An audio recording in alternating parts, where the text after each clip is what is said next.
I grew up in a rather evangelical, conservative Christian family and began having questions about the doctrine of hell in college. I went to a Christian college, Cedarville University, was a college then. And the idea that a loving God would send his own creation some of his own creation to eternal damnation, it just didn't sit well with me any longer.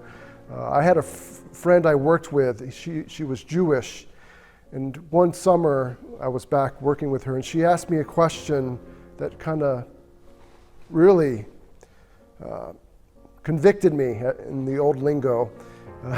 She said, "So you're going to tell me if Hitler, if he said the sinner's prayer at his deathbed, he would go to heaven, but someone like Gandhi, who didn't, would go to hell?"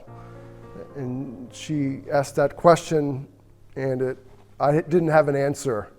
And it really was the turning point in my turning away from the traditional teaching of eternal conscious torment.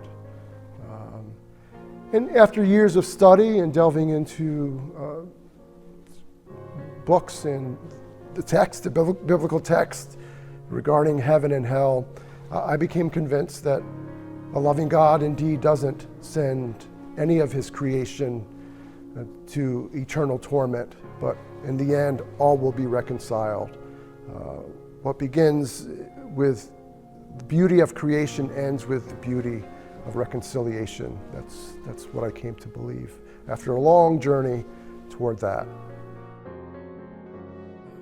Growing up the way I did, there was always the pressure and the worry that someone you loved would die and, unsaved, as they put it, and you would never see them again. And there would be this sorrow, not just of losing them, but of losing them forever.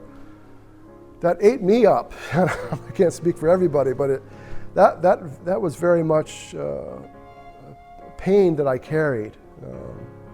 I think many carry, that unity with your loved ones ends if there's not a specific belief in place.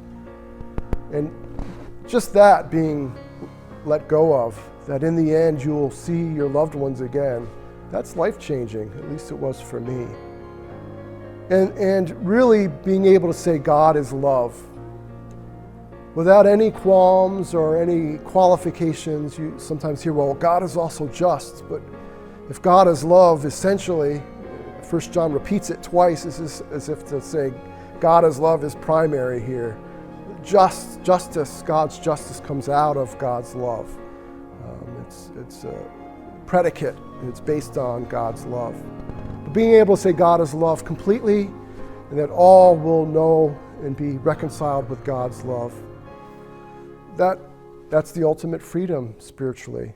And that you get to share that with others, that you can know this freeing idea that God is love, that God, through Christ, frees us to live a fully godly life is, I think, completely life-changing.